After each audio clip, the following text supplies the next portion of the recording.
তুমি যেটা করছো সেটা ভুল করছো। আর তুমি যদি একবার এই ভুল কাজটা করে ফেলো, তার মাসুল তোমাকে সারা জীবন ধরে পোহাতে হবে। তুমি কখনো নিজেকে ক্ষমা করতে পারবে না। আগাও রিজু, আগাও। এই রীতি তোমাকেই সম্পন্ন করতে হবে। পেছনে ফেরার আর কোনো পথ তোমার কাছে নেই। তুমি পারবে রীতি সম্পন্ন করতে। তাই বিলম্ব না করে আজ রাত থেকেই শুরু করে দাও। গ্রামে এসব কি অলক্ষণে ঘটনা শুরু হলো গো দিদি? কিছুই বুঝে উঠতে পারছি না রে মিতু। একের পর এক মানুষ আক্রান্ত হয়ে পড়ছে। বাংলার দক্ষিণে রাহুকুণ্ড নামে এক অদ্ভুত গ্রাম ছিল। গ্রামের এক প্রান্তে দাঁড়িয়েছিল প্রায় ৪০০ বছরের পুরনো কালো একখানা পাথরের মন্দির। অতীতে ৪০০ বছর পূর্বে এটি একটি মন্দির থাকলেও প্রায় বহু বছর আগে থেকেই এই জায়গাটি শয়তানের বাসস্থানে পরিণত হয়েছে। আজ আমি প্রমাণ করব যে এ সমস্ত কিছুই গ্রামের মানুষদের গুজরুকি আর ভ্রান্ত ধারণা ছাড়া আর কিছুই নয়। দেখে মনে হচ্ছে বক্সটা বহু পুরনো, কারণ এর কাঠগুলো প্রায় পচে গেছে। খুলে দেখা যাক কি আছে এর মধ্যে। আর কাঠের বাক্সটা খুলে রিজু যা দেখেছিল তা দেখে তার চোখ কপালে উঠেছিল। মনে অসীম সাহস জগিয়ে সে বাড়ি ফিরেছিল। কিরে, আজ তোরা এই ৫ জন, বাকিরা কোথায়? বাকিরা প্রায় প্রত্যেকেই অসুস্থ মাস্টার মশাই। রবির তো কাল থেকে এমন জ্বর যে এখনো অবধি তার জ্ঞান ফেরেনি।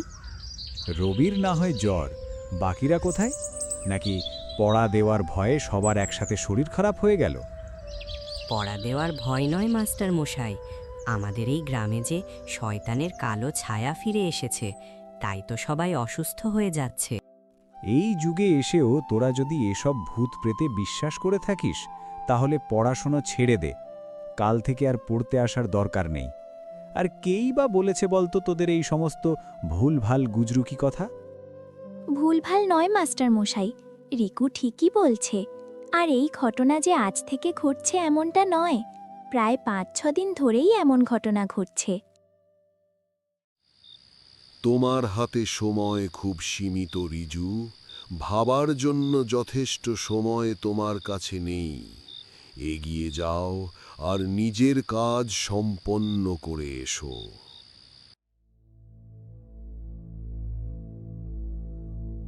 ৪ দিনের পুজোর রীতির আজ প্রথম দিন, যার কিছুক্ষণের মধ্যেই আমি সম্পন্ন করে ফেলব। বাকি থাকবে আর ৩ দিন, আর তারপরেই সমস্ত কিছু আমার হাতের মুঠোয়।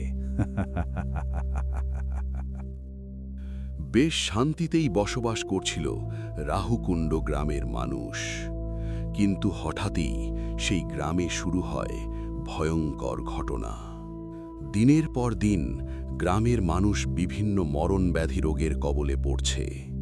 রোগে আক্রান্ত প্রতিটি ব্যক্তির মধ্যে একটা জিনিসের মিল পাওয়া যাচ্ছে। সবারই পায়ে একটা কালো দাগ। তাই গ্রামের মানুষ মনে করছে ওই কালো মন্দিরের অশুভ শক্তির কুনজর পড়েছে তাদের গ্রামের উপর, আর এটা সবাইকে মেরে ফেলবে।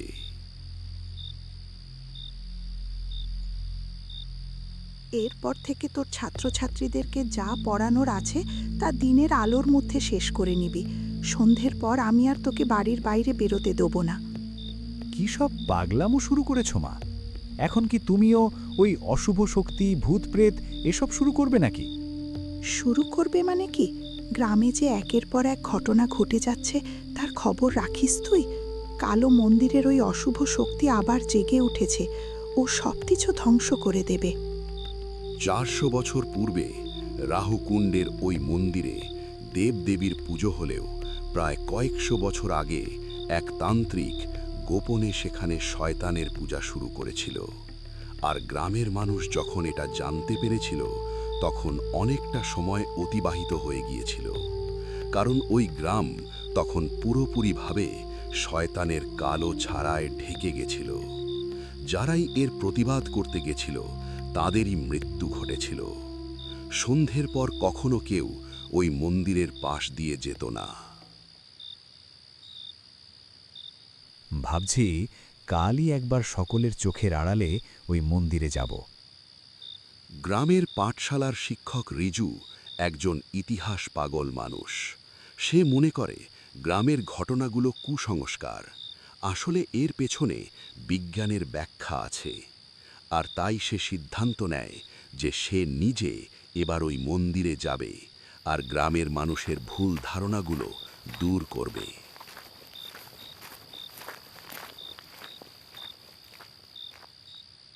রক্ত শুকিয়ে গেলে যেমন গাঢ় কালো রঙের হয়ে যায়, ঠিক তেমনটাই। আরে ধুর, কি সব বকছি আমি। হতে পারে কোনো কালো রঙে। আর এরপরই তার চোখে পড়ে সেই পুরনো আধপচা কাঠের বাক্সটা, যার ভেতরে ছিল এক টুকরো কালো কাপড়, কালো বিড়ালের কিছুটা লোম আর একটা পুঁথি, যার নাম অর্ণব নিষেধ। আরে এত পুরনো একটা বই, কার লেখা? রিজু কৌতূহল বশত পুঁথিটি পড়ার জন্যে সেটিকে নিজের বাড়িতে নিয়ে এসেছিল। আর এটাই ছিল তার জীবনের সবচেয়ে বড় ভুল সিদ্ধান্ত।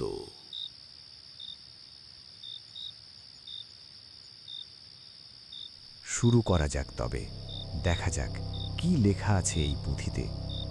পুঁথির প্রথম পাতায় লেখা, যে এই পুঁথির রীতি পালন করবে শয়তানের আশীর্বাদ পাবে, যে পড়বে সে আর ফিরে আসবে না নিজের জগতে।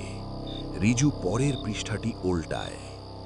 চক্র নিশান, এক অভিশপ্ত পুজো প্রক্রিয়া। পুঁথিটির দ্বিতীয় পাতার চক্রনিশান পুজো প্রক্রিয়ায় মোট 4 দিনের পুজোর রীতি লেখা ছিল।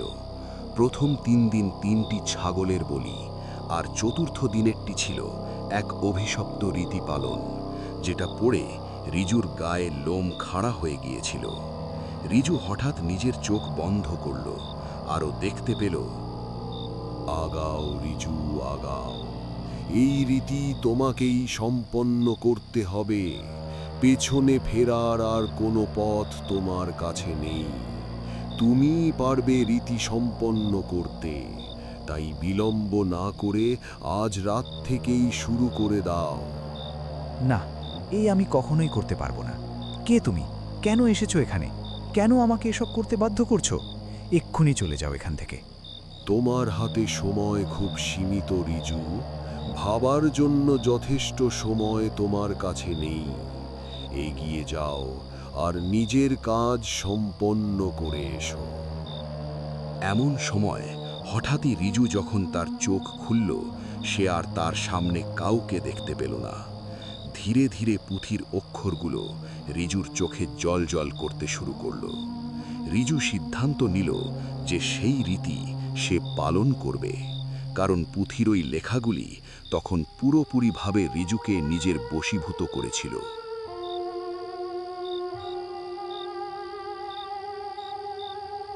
4 দিনের পুজোর রীতির আজ প্রথম দিন, যার কিছুক্ষণের মধ্যেই আমি সম্পন্ন করে ফেলব।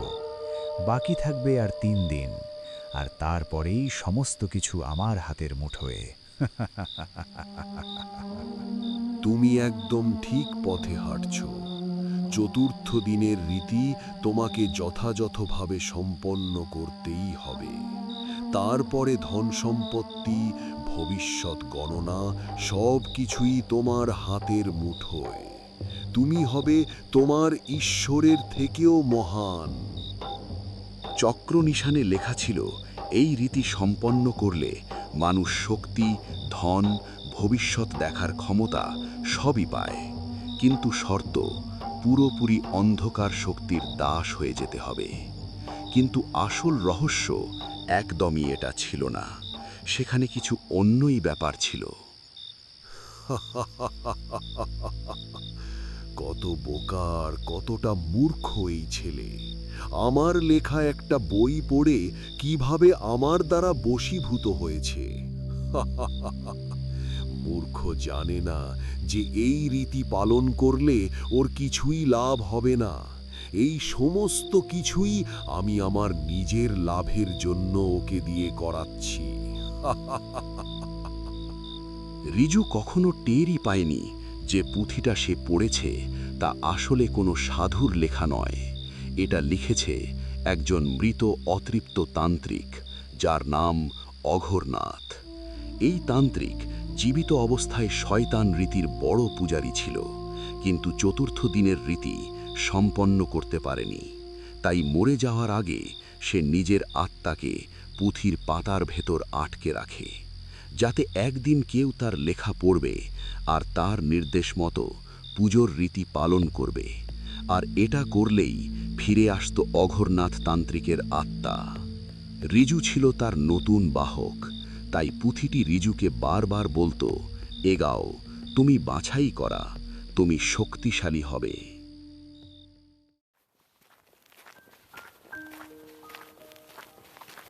আরে দাদা, এদিকে কি কারণে আসা হয়েছে?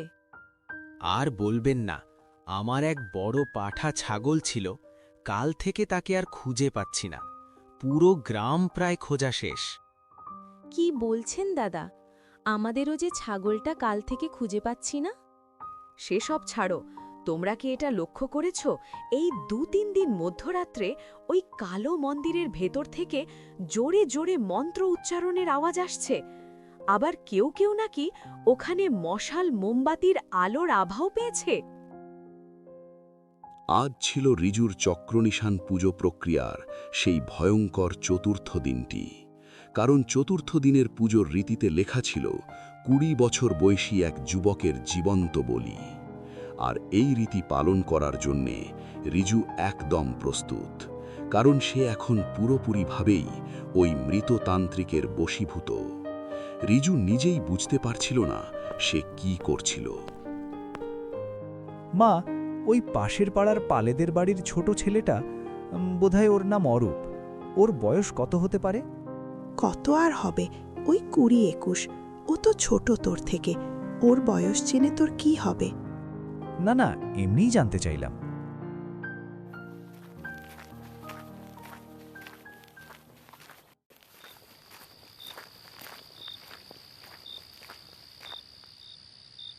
আরে, আপনি রিজুর মা, তাই না? কি উদ্দেশ্যে আজ আমার গৃহে? বুঝতে পারছিলাম না কার সাথে এই ব্যাপারটা নিয়ে আলোচনা করব। তারপর হঠাৎই আপনার কথা মনে পড়ল। রিজুকে বেশ কিছুদিন ধরে কিছুটা অন্যরকম লাগছে। ওর আচার আচরণ পাল্টে গেছে। রাত হলেই বাড়ি থেকে বেরিয়ে যাচ্ছে। জিজ্ঞেস করলে আমার সাথে বাজেভাবে কথা বলছে, যেটা ও এর আগে কখনো করেনি।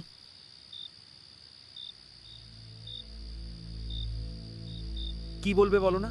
রিজুদা, আমাকে এখানে কেন ডাকলে? আরে চলই না ভেতরে, তারপর সব বলছি। কিন্তু এই কালো মন্দিরের ভেতর কেন যাব? এখানে তো কখনো কেউ আসে না। তুমি আমায় এখানে ডাকলে কেন? কি হলো? তুমি দরজা লাগাচ্ছ কেন? শোন তবে, আজ তোকে এখানে ডেকে এনেছি তোর বলি দেব বলে, আর এটা করলেই আমি হব সর্বের সর্বা। ছেড়ে দাও, আমাকে ছেড়ে দাও। তুমি যেটা করছো সেটা ভুল করছো, আর তুমি যদি একবার এই ভুল কাজটা করে ফেলো, তার মাসুল তোমাকে সারা জীবন ধরে পোহাতে হবে। তুমি কখনো নিজেকে ক্ষমা করতে পারবে না। কি হয়েছে তোমার? তুমি তো এরকম ন। কি সব ভুলভাল কাজ করছো? অরূপকে সামনে শুইয়ে রিজু গভীর যজ্ঞে বসে, আর যজ্ঞ শেষ করেই সে অরূপের বলি দেবে। এদিকে অরূপ ছিল অতিমাত্রায় আস্তিক, ঈশ্বর বিশ্বাসী একটা ছেলে। সে ভেবে নিয়েছিল এভাবেই যদি তার মৃত্যু লেখা থাকে তাহলে তাই হবে, কিন্তু নিজেকে বাঁচানোর একটা শেষ চেষ্টা সে করবে। সে হনুমান চালিসা পাঠ করতে শুরু করে। জয় হনুমান জ্ঞান গুণ সাগর, জয় কপিশ তিহুলোক উজাগর, রামদূত অতুলিত বলধামা, অঞ্জনী পুত্র পবন সুতনামা, মহাবীর বিক্রম বজরঙ্গী, কুমতি নিবার সুমতিকে সঙ্গী। রিং ফট সাহা, ছায়ার শক্তি, অন্ধকারের ডাক, আলো থেমে যাক, সত্য হোক নিষ্প্রভ। যে নাম উচ্চারিত হচ্ছে তা যেন মিলিয়ে যায়। অন্ধকার উঠোক, রাত জয়ী হোক আজ।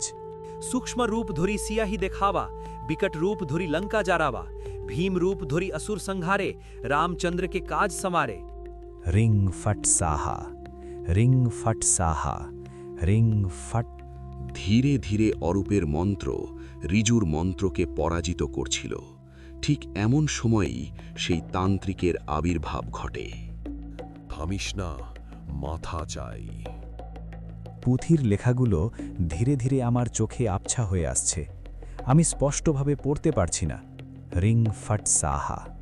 सब सुख लहे तुम्हारी सरना तुम रक्षक काहू को डरना आपन तेज तुम्हारो आपे तीनों लोक हाँकते कापे भूत पिशाच निकट नहीं आवे महावीर जप नाम सुनावे।